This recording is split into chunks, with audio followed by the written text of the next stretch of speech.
NASA just admitted something that should terrify anyone who remembers Challenger. If astronauts get stranded on the moon during the upcoming Artemis missions, the agency has no way to bring them home. None, zero rescue capability. The crew, according to NASA's own Inspector General, will simply be lost forever.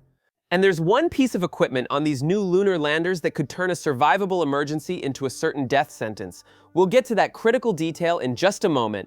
But first, picture this scene. It's 1969. Neil Armstrong is manually guiding the Eagle toward the lunar surface. The computer is overloaded, alarms are blaring, and the planned landing site is covered in boulders the size of cars. Armstrong takes over. He flies the lander himself, searching for a safe spot, burning through precious fuel, landing with just 25 seconds remaining. His hands on the controls saved the mission. His training saved his life. Now ask yourself, what happens in 2028 when the next Americans attempt a lunar landing and they don't have that option? The report dropped on March 10, 2026, 50 pages from NASA's Office of Inspector General, and buried inside was a sentence that reads like something from a disaster movie script.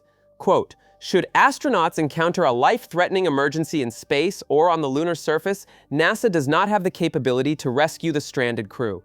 Let that sink in for a moment. This isn't speculation, this isn't some blogger's opinion, this is NASA's own watchdog saying that if something goes catastrophically wrong during an Artemis landing, those astronauts are on their own. No backup lander, no emergency vehicle, no rescue mission racing to save them. The report explicitly states that NASA has ruled out developing any rescue capability for the early crewed missions. So what exactly are we sending astronauts to the moon in? Two vehicles, built by two billionaires. SpaceX's Starship human landing system and Blue Origin's Blue Moon lander. Both are behind schedule, both have unresolved safety issues, and both share a fundamental problem that would have been absolutely unthinkable during Apollo. Remember what saved Neil Armstrong? Manual controls. Every Apollo astronaut had them. When systems failed, when computers glitched, humans could take over. It happened on every single lunar landing attempt, all 7 of them. Astronauts engaged manual backup controls because computers alone simply weren't enough. But here's what the Inspector General found about Starship. NASA and SpaceX apparently disagree about whether the lander even meets the requirement for manual controls. They're arguing about whether astronauts could take over if the automated systems fail. This is, according to the report, a key element of human rating certification and part of an essential crew survival strategy. They're still arguing about it in 2026, with missions planned for 2028. And Blue Moon. The report says it's still unclear how its manual controls will work. Now let's talk about that piece of equipment that could turn an emergency into a catastrophe. SpaceX's Starship stands 171 feet tall. That's a 14-story commercial building sitting on the lunar surface. To get astronauts from the crew cabin down to the moon's surface, there's an elevator. One elevator. And currently, according to the Inspector General, there is no other method for the crew to enter the vehicle from the lunar surface in the event of an elevator failure. Picture it, you're an astronaut on the moon. Something goes wrong with the lander. You need to get back inside, get to safety, initiate emergency procedures. But the elevator is broken. You're standing at the base of a 14-story building in a bulky spacesuit, and there's no ladder, no backup system, no other way up. You're locked out of your only ride home. For comparison, the Apollo lunar module was 23 feet tall, less than half the height of Blue Origin's lander, a tiny fraction of Starship's towering height, and even then, NASA built in multiple redundancies. But the problems don't stop there. Both landers face what the report calls landing risks. The lunar South Pole, where Artemis astronauts are supposed to land, has slopes up to 20 degrees. NASA's requirement for safe operations is a tilt tolerance of just 8 degrees. Think about what that means. Starship, this 171-foot tower, has to land on terrain where the margin for error is razor thin. If the slope exceeds 8 degrees, if momentum carries it just slightly off balance after touchdown, the whole thing could tip over. The report states this explicitly. And we've seen what happens when lunar landers tip.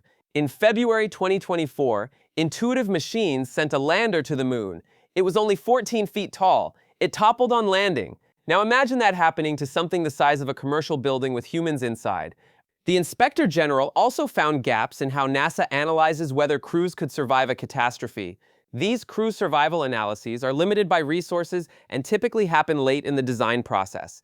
They identify risks rather than helping engineers design systems to prevent them, and critically, they don't account for extended crew survival beyond the immediate emergency. Translation: NASA's analysis asks, Could the crew survive the initial disaster, but not could they survive long enough for help to arrive? Which makes sense in a grim way when you remember that help isn't coming. So what is being done? NASA says it's actively working with both partners to accelerate lander development and implementing mitigation measures. The agency acknowledged that SpaceX and Blue Origin have experienced delays. The target is still 2028 for a crewed lunar landing, possibly using both landers. Some perspective helps here. Apollo astronauts faced roughly 1 in 10 odds of crew loss. Space shuttle crews flew with actual 1 in 70 odds. The Artemis program is targeting 1 in 40 odds for lunar operations, 1 in 30 overall from launch to splashdown. Those numbers assume everything works as designed.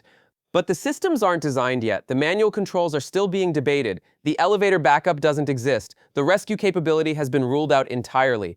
Remember what we said at the beginning? Neil Armstrong saved his mission because he could take manual control. Every Apollo commander had that option. The question facing Artemis is whether we've forgotten the lessons those astronauts taught us with their hands on the controls and 25 seconds of fuel remaining. NASA redesigned the shuttle program after Challenger. They changed procedures after Columbia. Those disasters forced the agency to confront uncomfortable truths about risk. Now, before a single Artemis astronaut sets foot on the moon, the Inspector General is laying out the risks in black and white. The astronauts who fly these missions will know exactly what they're signing up for. They'll climb into vehicles where the backup systems are still being argued about, where the rescue capability doesn't exist, where a broken elevator could mean the difference between life and death. Do you think that's acceptable? The generation that watched Apollo knows what we're capable of when we commit to safety. The question is whether we're willing to demand those standards again. The moon is waiting. The only question is whether we're sending astronauts prepared for every possibility or hoping nothing goes wrong.